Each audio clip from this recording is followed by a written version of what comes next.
Ruben Amorim sedang dilanda kebingungan luar biasa di Manchester United. Skema taktiknya tak kunjung berjalan sempurna meski sudah mendapatkan dukungan jor-joran dari Ineos. Formasi 3 bek racikan pelatih asal Portugal ini juga semakin mudah ditebak oleh lawan. Alhasil Amorim disarankan untuk segera mengubah formasinya menjadi 4 bek dengan skema 4-2-1-3. Pakem ini dianggap bisa mengembalikan performa Manchester United dan sejumlah pemain andalan. Bagaimanakah prediksi formasi baru Manchester United kalau Ruben Amorim mau berubah? Ruben Amorim terlalu keras kepala. Manchester United terus diteror dengan penurunan performa di bawah Ruben Amorim. Dari 4 pertandingan awal, Setan Merah cuma bisa meraih 1 kemenangan dan sudah jebol 7 kali.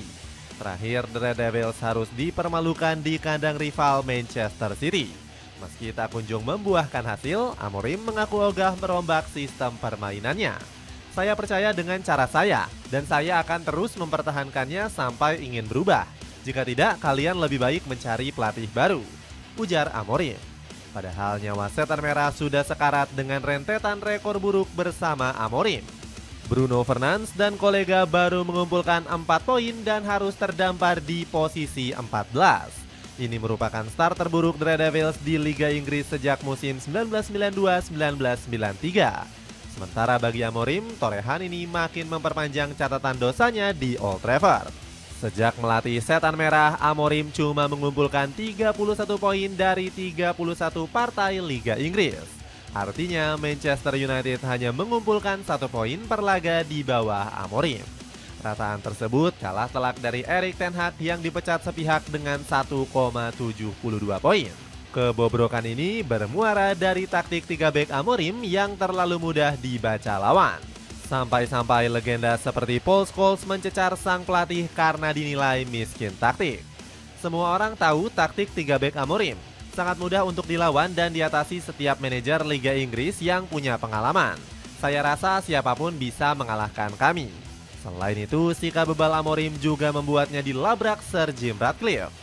Sang pemilik baru saja melawat ke Carrington guna menuntut perbaikan cepat dari sang pelatih. Mengubah skema menjadi 4 bek. Demi membangkitkan performa tim, Ruben Amorim diwajibkan mengganti sistem permainannya. Sang pelatih perlu meninggalkan pakem 3 beknya yang masih gagal total. Bahkan pria kelahiran Lisboa ini sempat diberikan wejengan dari Paul Merson. Legenda Arsenal ini menyarankan Amorim untuk lebih memperhatikan komposisi skuad sebelum mengeksekusi taktik. Cara bermain Amorim sungguh memprihatinkan. Dia tidak akan berubah menggunakan 3 bek tengah dan bek sayap tinggi. Taktik itu lebih cocok diterapkan jika dia melatih Chelsea. Petua Merson tersebut berakar dari kurangnya komposisi skuad Setan Merah saat ini. The Red Devils nggak punya bek sayap gacor untuk menjalankan taktik Amorim. Sebut saja Patrick Dorgu yang masih tampil gerasa-gerusuk dan kurang dalam mengambil keputusan. Hal serupa juga berlaku untuk lini tengah yang nggak dibekali gelandang jangkar bertenaga. Contohnya Bruno Fernandes dan Manuel Ugarte yang sering lupa cara bertahan. Padahal sektor bek sayap dan gelandang jangkar merupakan fondasi utama dari taktik Amorim. Oleh sebab itu, skuad The Red Devils dinilai lebih cocok menggunakan pakem 4 bek. Apalagi formasi tersebut sudah menjadi warisan dari era pelatih sebelumnya. Bahkan nyaris nggak ada satupun pelatih Setan Merah yang tampil semusim penuh dengan 3 bek. Namun masalah rumit ini juga nggak lepas dari keteledoran manajemen klub. Manchester United memaksa mendatangkan Amorim meski punya filosofi yang berlawanan dari tradisi klub.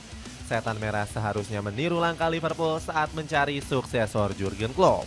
Manajemen The Red Devils awalnya tertarik menggait Amorim sebagai pelatih kepala. Namun kubu Merseyside menurunkan niat tersebut karena filosofi kedua pelatih yang terlalu kontras. Kembalikan pemain ke posisi aslinya. Sikap keras kepala Ruben Amorim berdampak kepada stabilitas performa para pemain. Sejumlah punggawa Setan Merah dipaksa bermain di luar posisi terbaiknya demi menjalankan taktik Amorim. Salah satunya Amad Diallo yang diminta bergeser sebagai bek sayap kanan. Musim lalu, peran ini memang bisa dijalankan sempurna oleh Diallo hingga menjadi pemain kunci. Winger asal Pantai Gading ini mencatatkan torehan terbanyak selama di Old Trafford dengan 11 gol dan 10 assist. Diallo juga menjadi pemain dengan penciptaan peluang terbanyak kedua yakni 49 kali. Namun kegemilangan ini perlahan luntur saat memasuki musim 2025-2026. Kedatangan Bryan Mbeumo makin membatasi pergerakan Diallo di sisi kanan. Diallo kerap kebingungan mengambil keputusan karena peran keduanya yang tumpang tindih. Padahal duet ini sempat diagung-agungkan bakal menjadi mimpi buruk tim-tim Liga Inggris. Kemudian ada Bruno Fernandes yang tak kunjung nyetel sebagai gelandang bertahan. Kreativitas sang kapten seakan mampet saat dipaksa mengatur tempo dari kedalaman. Apalagi pemain asal Portugal ini kurang bisa diandalkan akibat ceroboh saat bertahan. Sampai-sampai keputusan Amorim mengorbankan Bruno dikecam habis oleh Paul Scholes. Bruno adalah pemain paling kreatif di tim ini. Seharusnya dia tetap bermain sebagai nomor 10. Dia mungkin beberapa kali main bagus dengan peran barunya, tapi dia pasti akan bosan saat bertahan. Selain dua nama tadi, masih ada Kobbie Mainoo yang jadi korban taktik Amorim. Pemain asal Inggris ini menurun drastis setelah dipaksa bergeser menuju pos gelandang bertahan. Bahkan Amorim hanya mendapuk Mainoo sebagai cadangan dari Bruno di posisi tersebut.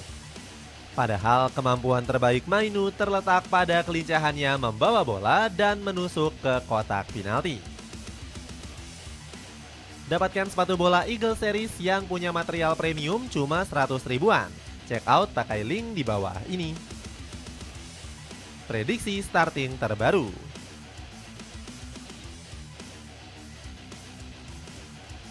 Jika Ruben Amorim berani mengubah formasi menjadi 4 back, Manchester United punya line up baru. Di posisi penjaga gawang ada Sean Lamens yang bisa diberikan kesempatan untuk tampil. Performa Altay Bayindir di laga derby Manchester masih kurang meyakinkan. Kiper asal Turki ini bahkan nyaris membuat blunder saat dipressing ketat oleh Erling Haaland. Setelah mengganti kiper, Amorim wajib menyusun ulang komposisi lini pertahanan.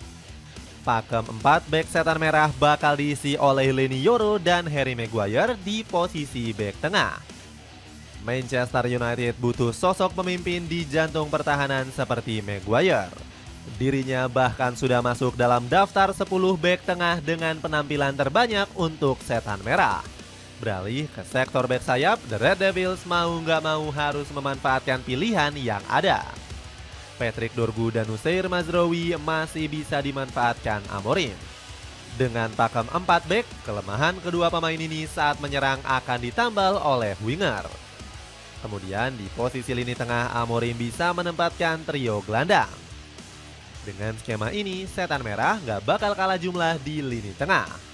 Bruno Fernandes bermain sebagai nomor 10 yang ditopang oleh Kobbie Mainoo dan Casemiro. Dengan skema ini, kreativitas ganda dari Bruno dan Kobbie bakal membuat permainan lebih cair. Selain itu, masih ada Mason Mount yang bisa dimasukkan Amorim dalam pakem 3 gelandang ini. Talenta potensial Kobbie juga nggak mubazir karena duduk di bangku cadangan.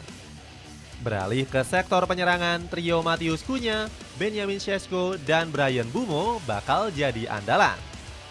Dengan komposisi starting lineup tersebut, Amorim bisa memakai skema 4-2-1-3. Dapatkan sepatu sport kece dengan desain menarik yang punya potongan harga tinggi. Cek link di bawah ini. Dengan perubahan formasi menjadi skema 4 back, akankah Ruben Amorim bisa membangkitkan performa Manchester United?